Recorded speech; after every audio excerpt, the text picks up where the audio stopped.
नया साल आते ही हर निवेशक के मन में एक ही बड़ा सवाल घूमता है। आखिर अपना पैसा लगाएं तो लगाएं कहाँ?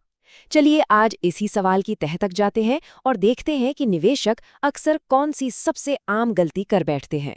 जरा 2025 के प्रदर्शन पर एक नजर डालते हैं।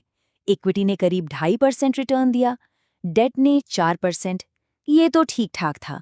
लेकिन फिर गोल्ड ने 70% का रिटर्न दिया और सिल्वर, जो उस साल सबकी जुबान पर था, उसने तो कमाल ही कर दिया, 123% का जबरदस्त रिटर्न।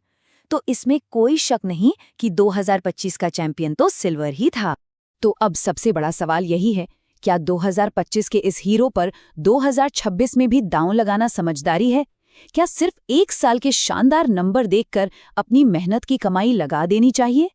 आइए इस सवाल को जरा और गहराई से समझते हैं। कोई भी फैसला लेने से पहले चलो थोड़ा इतिहास में झांकते हैं, क्योंकि बाजार की एक पुरानी आदत है, जो आज चमक रहा होता है जरूरी नहीं कि कल भी वो सितारा बना रहे। इक्विटी का ही उदाहरण ले लीजिए। 2017 में तो ये किंग था, चार्ट में एकदम टॉप पर बेहतरीन रिटर्न्स दे रहा था। लेकिन फिर क्या हुआ? अगले ही 2 साल 2018 और 2019 में ये सीधा अर्श से फर्श पर आ गया। ये क्लासिक केस है कि कैसे एक टॉप परफॉर्मर बहुत जल्दी पिछड़ सकता है। और हाँ, ये कहानी सिर्फ इक्विटी की नहीं है। हमारी टीम ने पिछले 16 साल का डेटा खंगाला और एक बहुत ही मजेदार बात सामने आई। कोई भी एसेट क्लास, चाहे वो गोल्ड हो, सिल्वर हो या डेट, लगातार 2 साल से ज्यादा टॉप पर टिक ही नहीं पाया। तो इससे सबक क्या मिलता है? बहुत सीधा और साफ है। ऐतिहासिक डेटा हमें चिल्ला चिल्ला कर एक ही बात सिखाता है, किसी एक एसेट के भरोसे रहना एक बहुत जोखिम भरा खेल है। यहाँ कोई परमानेंट विनर नहीं होता। तो अब ये तो साफ हो गया कि कोई एक परमानेंट हीरो नहीं है। तो चलिए अब हर एसेट क्लास की कमियों को जरा करीब से देखते हैं, क्योंकि ये जानना बहुत जरूरी है कि हर चमकती चीज सोना नहीं होती। शुरुआत करते हैं डेट से, जिसे हम सबसे सेफ मानते हैं, है ना? निवेशक इसमें पैसा लगाते हैं ताकि पोर्टफोलियो को एक मजबूती मिले। पिछले कुछ सालों में इसने 5 साल की अवधि में सबसे अच्छा 9.5% और सबसे खराब 6.2% का रिटर्न दिया है। सुनने में तो ठीक ठाक लगता है, लेकिन रुकिए, कहानी में एक ट्विस्ट है। इसी सुरक्षित माने जाने वाले एसेट ने पिछले 10 सालों में एक बार 11% की नेगेटिव गिरावट भी दिखाई है। सोचिए जरा, जिस एसेट को पोर्टफोलियो को बचाने के लिए रखा था, उसी ने 11% का झटका दे दिया। अब आते हैं इक्विटी पर, जिसे ग्रोथ का रॉकेट माना जाता है। 5 साल की अवधि में इसने 26% तक का शानदार रिटर्न दिया है। लेकिन सिक्के का दूसरा पहलू भी है।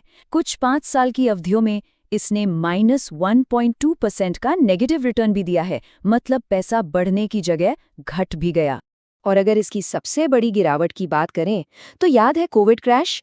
उस दौरान इक्विटी 30% तक टूट गया था। ये हमें इक्विटी के हाई रिस्क हाई रिवॉर्ड वाले नेचर की याद दिलाता है। चलिए अब वापस आते हैं हमारे 2025 के हीरो सिल्वर पर। 5 साल की अवधि में इसका बेस्ट रिटर्न 29% रहा है, इक्विटी से भी ज्यादा। लेकिन कुछ 5 साल की अवधियों में इसने 11% का तगड़ा नुकसान भी दिया है। और अब ये आंकड़ा देखिए, ये सच में चौंकाने वाला है। पिछले 10 सालों में सिल्वर की सबसे बड़ी गिरावट 40% की रही है। मतलब पैसा लगभग आधा। ये दिखाता है कि सिल्वर कितना ज्यादा अस्थिर, कितना ज्यादा वॉलेटाइल हो सकता है। और आखिर में बात करते हैं गोल्ड की, हमारा सेफ हेवन यानी सुरक्षित पनाहगाह। जब बाजार में तूफान आता है तो सब गोल्ड की तरफ भागते हैं। 5 साल में इसका बेस्ट रिटर्न 28% रहा है, लेकिन इसने 2.5% का नुकसान भी दिखाया है। और ये आंकड़ा दिखाता है कि कोई भी एसेट पूरी तरह से बुलेट प्रूफ नहीं है। पिछले 10 सालों में एक वक्त ऐसा भी आया जब गोल्ड भी 18.5% तक गिर गया था। जिस एसेट से ऐसी उम्मीद नहीं होती, जब वो इतना गिर जाए तो झटका लगता है ना? तो अब दिमाग में क्या आ रहा होगा? ठीक है, किसी एक पे भरोसा नहीं करते, सब में थोड़ा थोड़ा पैसा डाल देते हैं। Simple right? शायद उतना भी सिंपल नहीं है। कभी कभी ये स्ट्रैटेजी उल्टी भी पड़ सकती है। असल में इन सभी एसेट्स का ना आपस में एक रिश्ता होता है। कुछ साथ साथ चलते हैं तो कुछ एक दूसरे से उल्टी दिशा में। अगर बिना सोचे समझे इन सबको एक ही पोर्टफोलियो में डाल दिया, तो हो सकता है कि वो एक दूसरे के फायदों को ही काट दे। इसे हम मजाक में डाइवर्सिफिकेशन की जगह डाइवर्सिफिकेशन कहते हैं। चलिए इसे और आसान बनाते हैं।